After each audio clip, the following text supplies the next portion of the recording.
BSN9 news కి స్వాగతం. వరంగల్ తూర్పు నియోజకవర్గం ఓసిటీలోని కాంగ్రెస్ పార్టీ క్యాంపు కార్యాలయంలో మీడియా సమావేశంలో పాల్గొన్నారు. అటవీ పర్యావరణ దేవాదాయ ధర్మాదాయ శాఖ మంత్రి వర్యులు శ్రీమతి కొండా సురేఖ. కేసీఆర్ కొత్త డ్రామాకు తెరతీశారు. గతంలో రైతులు ఆత్మహత్యలకు పాల్పడిన వారికి ఆర్థిక సహాయం చేయలేదు.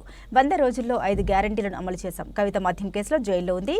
కేటీఆర్ ఫోన్ ట్యాంపరింగ్ లో సినీ హీరోయిన్లను బెదిరింపులకు పాల్పడ్డారు. రైతులకు రాయితీలను ఎత్తివేసి రైతు బీమా ఇచ్చారు.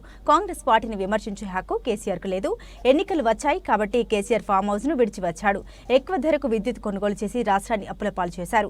రాబోయే పార్లమెంటులో ఎన్నికల్లో ఓటమి తప్పదు. కాళేశ్వరం ప్రాజెక్టు బారస పాలనలో దెబ్బతిన్న 2 ప్రాజెక్టుల రూపకల్పన చేసింది ఇంజనీర్ కేసీఆర్. నిర్మాణ లోపంతోనే కాళేశ్వరం దెబ్బతింది. అధికారం కోల్పోవడంతో కేటీఆర్ అసత్య ప్రచారం చేస్తున్నారు. భారస పార్టీ త్వరలో కనుమరుగవుతోంది. కేసీఆర్ పాలనలో విద్యుత్ సంస్థలు అప్పుల పాలయ్యాయి. త్వరలో కేసీఆర్ కూడా శ్రీకృష్ణ జన్మస్థానానికి పోయే అవకాశం ఉంది. రాష్ట్ర ముఖ్యమంత్రి రేవంత్ రెడ్డిపై కేటీఆర్ మాట తీరు మానుకోవాలి. ఈ కార్యక్రమంలో మాజీ ఎమ్మెల్సీ కొండా మురళీధర్రావు, కాంగ్రెస్ నాయకురాలు కడియం కావ్య పాల్గొన్నారు. మంత్రిగా పనిచేశాడు, షాడో సీఎంగా పనిచేశాడు. ఆయన మాట్లాడుతూ సీఎం మాట్లాడాల్సిన మాటలేనా అని మాట్లాడుకుంటూ మళ్ళీ మా సీఎం గారిని హౌలే గివులే అని తిట్టుకుంటూ పిచ్చి పిచ్చి మాటలు మాట్లాడుతూ ఉన్నాడు. పోయే కాలం దగ్గర పడ్డట్టున్నది కేటీఆర్కి. మరి కొంచెం జాగ్రత్త, ఎందుకంటే ఇప్పటికే స్టార్ట్ అయింది ఒకరిది. మీ చెల్లెగారు ఆల్రెడీ శ్రీకృష్ణ జన్మస్థానానికి వెళ్ళిపోయినరు. మీది కూడా ఒక పక్క ఏదైతే ఫోన్ ట్యాపింగ్ కేసుది నడుస్తూ ఉన్నది విచారణ, మీరు చేసిన దందాలన్నీ కూడా బయటపడతా ఉన్నాయి. ఇంకా త్వరలోనే మీరు కూడా పోతారనే భయంతో ఇక లోపలికి పోతే మాట్లాడడానికి ఏముండదు కాబట్టి ఇప్పుడే ఇష్టం ఉన్నట్టు మాట్లాడి లోపలికి పోతాను చూస్తానేమో.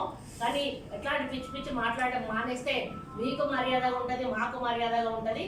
ఎప్పుడైనా కూడా మీరు కూడా వెళ్ళేటువంటి పరిస్థితి దగ్గరలోనే ఉందనే విషయాన్ని సందర్భంగా తెలియజేస్తా ఉన్నాను. ఎందుకంటే తప్పులు చేసిన వాళ్ళు ఎవరిని కూడా తప్పించుకునే పరిస్థితి లేదు. కాంగ్రెస్ ప్రభుత్వం ప్రజల పక్షాన గతంలో ఏవైతే అవినీతులు పాల్పడ్డాయో, అక్రమాలు పాల్పడ్డారో, మరి ఏవైతే అంతకుముందు జరిగినటువంటి కుంభకోణాలు ఉన్నాయో అన్నిటి మీద కూడా నిష్పక్షపాతంగా విచారణ జరుగుతూ ఉంది. ఆ విచారణలో ఎటువంటి వాళ్ళు ఉన్నా కూడా వదిలిపెట్టేది లేదు అని చెప్పి మరి ముఖ్యమంత్రి రేవంత్ రెడ్డి గారు చెప్తా ఉన్నారు. మరి త్వరలోనే అవసరమైతే అది కేసీఆర్ వరకు కూడా వెళ్తే కూడా ఆశ్చర్యపోవాల్సిన అవసరం లేదు. ఎవరి ఇన్వాల్వ్మెంట్ ఉన్నా కూడా అందరి మీద తప్పకుండా చర్య తీసుకోవడం జరుగుతుంది. అందరి మీద కూడా కేసులు పెట్టడం జరుగుతుంది. కాబట్టి ఇప్పటికైనా కేటీఆర్ గారు, మీ చెల్లెకు ఒక అనుభవం జరిగింది, నువ్వు కూడా ఇప్పటికైనా జాగ్రత్తగా మంచి మర్యాదతో మాట్లాడితే బాగుంటుంది అనేది నేను తెలియజేస్తా ఉన్నాను. ఇంకా అధికారంలోనే ఉన్నాం అనే పద్ధతిలో మీరు మాట్లాడడం తగదు అని వారికి హెచ్చరిస్తూ మరి కేసీఆర్కి కూడా ఒక్కటే విజ్ఞప్తి చేస్తా ఉన్నాను. మీరు 80,000 పుస్తకాలు చదివిన వాళ్ళు, మీకు అన్ని తెలిసిన వాళ్ళు, మరి 10 ఏళ్ళ మీ వచ్చి కట్టి వాళ్ళ అబ్జర్వేషన్లో ఉండి పూర్తయ్యే వరకు కూడా ఉండిపోవాలి. కానీ మేము ఆ రోజు కట్టినాం, నాగార్జున సాగర్ కానీ శ్రీశైలం డ్యామ్ కానీ ఆ రోజు నెహ్రూ గారు కట్టారు. ఈ రోజు వరకు ఒక గీత కూడా దాని మీద పడలేదు. అప్పుడు మ్యాన్ పవర్తో కట్టారు, మెషినరీ కూడా లేదు. కానీ ఈరోజు మెషినరీ ఉండి అన్ని రకాల ఆధునిక యంత్రాలు ఉన్నాక కూడా ఈరోజు మేడిగడ్డ ఉన్న కాళేశ్వరం అనేది కుగ్గిపోవడం అనేది అందులో పూర్తిగా మరి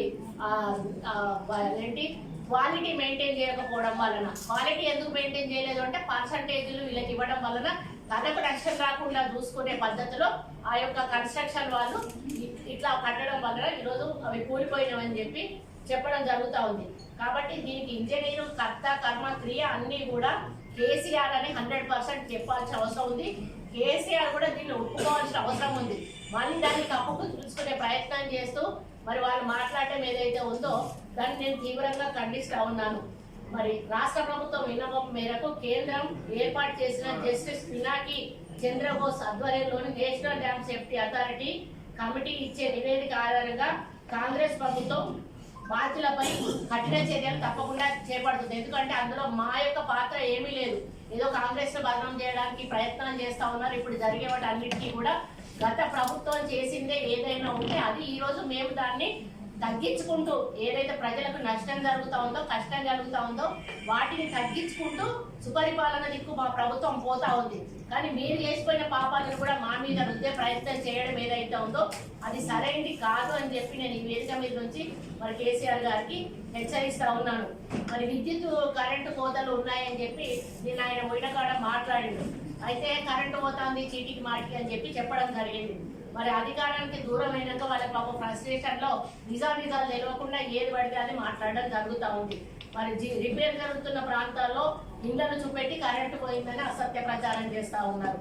కేసీఆర్ ప్రెస్ మీట్ పెట్టిన బీఆర్ఎస్ ఆఫీస్ లో సాంకేతిక కారణాల వల్ల కరెంటు పోతే రాష్ట్రం అంతా కూడా అంధకారం అనుకుంటున్నట్లు మరి రోజు పరిస్థితి అట్లానే ఉన్నట్టుగా వాళ్ళు భూతత్వంలో చూపించేటువంటి ప్రయత్నం కూడా చేస్తా ఉన్నారు. మరి రోజు రోజుకి బీఆర్ఎస్ వాళ్ళు కాంగ్రెస్ పార్టీలోకి వస్తూ బీఆర్ఎస్ పార్టీ కనుమరుగైపోతున్న దృష్ట్యా ఇంకా ఆయన ఏమంటే అభద్రతా భావానికి లోనవుతా ఉన్నాడు కేసీఆర్. అయ్యి ఏం మాట్లాడుతున్నాడో తెలియనటువంటి పరిస్థితిలో ఈరోజు కేసీఆర్ మాట్లాడుతా ఉన్నాడు. ప్రభాకర్ రావే కారణం అనే విషయం కూడా ఇక్కడ మరి గుర్తు చేయాల్సిన అవసరం ఉంది. మరి ఈరోజు విద్యుత్ రంగాన్ని సెటరేట్ చేయడానికి కాంగ్రెస్ పార్టీ సభ ప్రయత్నం చేస్తుందని కూడా నేను ఈ సందర్భంగా తెలియజేస్తా ఉన్నాడు. కాంగ్రెస్ వచ్చినాక ఎక్కడా కూడా కరెంటు కోతలు కూడా లేవు అనే విషయాన్ని కూడా నేను గంటాపదంగా చెప్తా ఉన్నాను. అదేవిధంగా ఇన్వర్టర్లు జనరేటర్లు మళ్ళీ ఊపందుకున్నాయి అనేది కేవలం కేసీఆర్ మళ్ళీ బురదలేందుకు ప్రయత్నం చేస్తున్న మాటలే అని చెప్పి ఈ సందర్భంగా నేను తెలియజేస్తా ఉన్నాను. మరి టీఆర్ఎస్ అధికారంలోకి వచ్చిన తర్వాత మాత్రమే ప్రజలు కరెంటు చూశారు అనే పద్ధతిలో కేసీఆర్ మాట్లాడుతూ ఉన్నాడు. మరి గతంలో కాంగ్రెస్ పార్టీ ఉన్నప్పుడే రోడ్లు వేసింది, యూనివర్సిటీలు కట్టింది, డ్యాములు కట్టింది, దేవాదుల కట్టింది, శ్రీశైలం కట్టింది. ఈ విధంగా అన్ని రకాల పనులు ఆ రోజు చేసింది కాంగ్రెస్ ప్రభుత్వము. మారుమూల ప్రాంతాలకు కూడా నీరందే విధంగా ఆ రోజు మేము చేయడం జరిగింది. మరి ఈ రోజు వీళ్ళే వచ్చి రోడ్లు పోసినట్టు, కరెంటు లేనులకు కరెంట్ ఇచ్చినట్టు, లేకపోతే పొలాలకు నీళ్లు అందించినట్టు మాట్లాడడం హాస్యాస్పదం. మరి వీళ్ళు లక్షల కోట్లు పెట్టి ప్రాజెక్టులు కట్టి కూడా ఒక్క ఎకరానికి కూడా ఈరోజు నీళ్ళు ఇవ్వలేనటువంటి పరిస్థితుల్లో ఉన్నది. మరి కాళేశ్వరంలో మేడిగడ్డలో ఉన్నటువంటి నీళ్లను కూడా వాళ్ళు బయటికి వదిలిపెట్టిన TNCMC ఎల్లంపల్లిలో ఎత్తిపోయకుండా బయటికి విడిచిపెట్టినటువంటి విషయాన్ని కూడా నేను ఈ సందర్భంగా మీ దృష్టికి తీసుకొస్తా ఉన్నాను. ఈరోజు యాదాద్రిలో థర్మల్ పవర్ ప్రాజెక్ట్ పెట్టారు. అక్కడ ఎలాంటి ప్రణాళిక లేకుండా ప్రారంభించి 2015లో మొదలుపెట్టిన అంచనా 25,099 కోట్ల నుంచి ఈరోజు 34,543 కోట్లకు చేరుకుంది. అంటే ఇది కూడా ట్రాన్స్పోర్టేషన్ తోటి అధికం దాని మీద అమౌంట్ పడడం జరిగింది. కావాలని యాదాద్రి దగ్గర ప్లాంట్ పెట్టారు. అక్కడ నుంచి ట్రాన్స్పోర్టేషన్ ప్రాబ్లం ఉండదనే విషయం కూడా అందరికీ కూడా తెలుసు. అది కూడా ఆ ప్రభుత్వం చేసినట్టు ఒక పెద్ద తప్పుగా నేను అభివర్ణిస్తా ఉన్నాను. మరి రెండో దశ టీపీసీ కూడా మెగావాట్ల విద్యుత్ 10 ఏళ్ళైనా కూడా అందుబాటులోకి రాలేదు. STPCది సీఎం రేవంత్ రెడ్డి గారు విద్యుత్ రంగంపై సమీక్షించి అన్ని కూడా నిర్ణయాలు త్వరితగతిన తీసుకొని మరి తక్కువ ధరతోటి ఎక్కువ నాణ్యమైన విద్యుత్తును ప్రజలకు అందించే దిశగా మరి ప్రభుత్వం ముందుకు పోతుందనే విషయాన్ని కూడా ఈ సందర్భంగా తెలియజేస్తూ మరి ఇప్పటికైనా కూడా కేటీఆర్ గారు ఒకసారి సందర్భాన్ని మనం చూడటం జరిగింది. మరి ఇప్పుడు అధికారం కోల్పోయిన అసహనంతో ఉన్నటువంటి కేటీఆర్ మళ్ళీ కొత్త నాటకాలు స్టార్ట్ చేసి ఎంపీ ఎలక్షన్లలో టీఆర్ఎస్ అభ్యర్థులను గెలిపించుతున్నటువంటి ప్రయత్నానికి ఈరోజు డ్రామాలు ఆడుతూ ఉన్నారు. మరి కాంగ్రెస్ ప్రభుత్వం డిసెంబర్ 7న అధికారంలోకి వచ్చింది. అంటే ఈ రోజుకి 117 రోజులు. 100 రోజుల్లోనే కాంగ్రెస్ పార్టీ 5 గ్యారంటీలను కూడా అమలు చేసి చూపించిన విషయాన్ని ఈ సందర్భంగా మీ దృష్టికి తీసుకొస్తా ఉన్నాను. మరి కాంగ్రెస్ పార్టీ ఇంకా అమలు చేయట్లేదు అని చెప్పి నిన్న కేటీఆర్ ఒక ప్రెస్ మీట్ లో మాట్లాడుతూ ఉంటే నాకు చాలా నవ్వొచ్చింది. 2,500 మహిళలకు ఇస్తామన్నారు, ఇయ్యలేదు అని. బాబు మేము వచ్చి ఇంకా 100 రోజులే అయింది, 115 రోజులు అవుతుంది. మరి 5 ఏళ్ల కాలంలో మీరు 3,000 రూపాయలు ఏదైతే నిరుద్యోగ వృత్తి ఇస్తామన్నారో, మరి దళితులకు 3 ఎకరాల భూమి ఇస్తామన్నారు, డబుల్ బెడ్రూమ్ ఇల్లు ఇస్తామన్నారు. ఈ విధంగా చెప్పుకుంటూ పోతే చాలా హామీలను మీరు 10 సంవత్సరాలు కూడా నెరవేర్చకుండా పోయినటువంటి విషయాన్ని మీరు మర్చిపోయారని చెప్పి కేటీఆర్ గారిని నేను ప్రశ్నిస్తా ఉన్నాను. మరి ఇంకా మాకు ఇప్పుడే అధికారంలోకి వచ్చాము, లాభాల్లో ఉన్న తెలంగాణను అప్పుల పాలు చేసి ఈరోజు మాకు వదిలిపెట్టారు. ఒక పక్క అప్పులు బ్యాలెన్స్ చేసుకుంటూ అభివృద్ధి కోసం ప్రభుత్వం ముందుకు నడుస్తూ వెల్ఫేర్ యాక్టివిటీస్ ఈరోజు ప్రజల్లోకి తీసుకుపోతూ మరి ఎంత కష్టపడతా ఉందో అధికారంలో ఉన్న మాకు తెలుసు.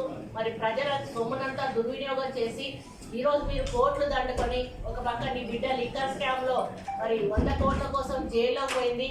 నీ కొడుకేమో ఫోన్ ట్యాపింగ్ చేసుకుంటూ ఈరోజు ఎంతో మంది హీరోయిన్లు అటువంటి వాళ్ళని కూడా బ్లాక్ మెయిల్ చేసి కొంతమంది అధికారులను ఈరోజు బలి చేసి వాళ్ళ ఉద్యోగాలు పోయి జైళ్ళలో పోయేటువంటి పరిస్థితి తీసుకొచ్చిండు.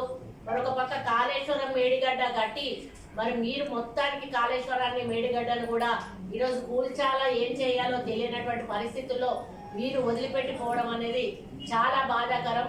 మరి ఇటువంటి పనులన్నీ మీరు చేసి కాంగ్రెస్ రాగానే ఈరోజు కష్టకాలం వచ్చింది, కాలం కావట్లేదు అని చెప్పి మాట్లాడుతూ ఉన్నారు. అయ్యా బాబు, మేము వచ్చింది వర్షాకాలంలో రాలేదు, మేము వచ్చినాక వర్షాకాలం కూడా ఇంకా రాలేదు. వర్షాకాలం వస్తే కాలం రాకపోతే అప్పుడు కరువు వచ్చిందని మాట్లాడాలి.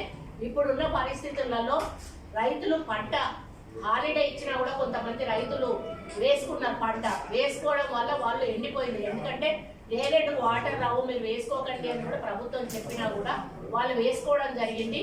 మరి పంట నష్టం అందించినటువంటి కేసీఆర్ ఈరోజు మళ్ళీ ఎంపీ ఎలక్షన్స్ వచ్చాయి, ఎంపీ నోటిఫికేషన్ రాబోతా ఉంది, ఎలక్షన్ల నోటిఫికేషన్ అని తెలియంగానే మళ్ళీ డ్రామా స్టార్ట్ చేసి బయటకు వచ్చి ప్రజల మీద ప్రేమ ఉన్నట్టు ప్రజల మధ్యలోకి వెళ్ళి మరి ప్రజల సమస్యలను తెలుసుకుంటున్నట్టుగా నటిస్తున్నటువంటి మరి కేసీఆర్ కు వ్యతిరేకంగా మరి ఈరోజు ఈ ప్రెస్ మీట్ పెట్టడం జరిగింది. రైతులను పరామర్శిస్తా అని చెప్పి బయటకు వచ్చి గతంలో రైతులను పూర్తిగా నిర్లక్ష్యం చేసి రైతులు ఆత్మహత్య చేసుకున్నా కూడా కనీసం వాళ్ళకి నష్టపరిహారం కానీ ప్రభుత్వం నుంచి ఆర్థిక సహాయం కూడా చేయకపోగా 10 సంవత్సరాల అధికారాన్ని బంగారం లాగా ఉపయోగించుకొని ఇచ్చిన తెలంగాణకు న్యాయం చేసి ప్రజలకు న్యాయం చేయాల్సిన అవసరం ఉండే. ఈరోజు సోనియా గాంధీ గారు ఏ ఆలోచనతోనైతే తెలంగాణ ఇచ్చారో అది ఒక్కటి తప్పితే అన్నీ చేశారు వాళ్ళు. ఎవరికైతే తెలంగాణ ప్రజలకు న్యాయం ఒక్కటి తప్పితే వాళ్ళు చేసుకోవాల్సిన అన్ని కూడా చేసుకున్నారు. కాబట్టి కేసీఆర్ గారు ఇప్పటికైనా కూడా మీరు బయటకు వచ్చి ప్రజలను మభ్యపెట్టే ప్రయత్నం మానుకోండి. ఇప్పటికే ప్రజలు నిర్ణయించుకున్నారు, రేపు పార్లమెంట్ లో కాంగ్రెస్ పార్టీకి అత్యధిక సీట్లు వస్తాయి, కేంద్రంలో కూడా కాంగ్రెస్ గవర్నమెంట్ వస్తుంది.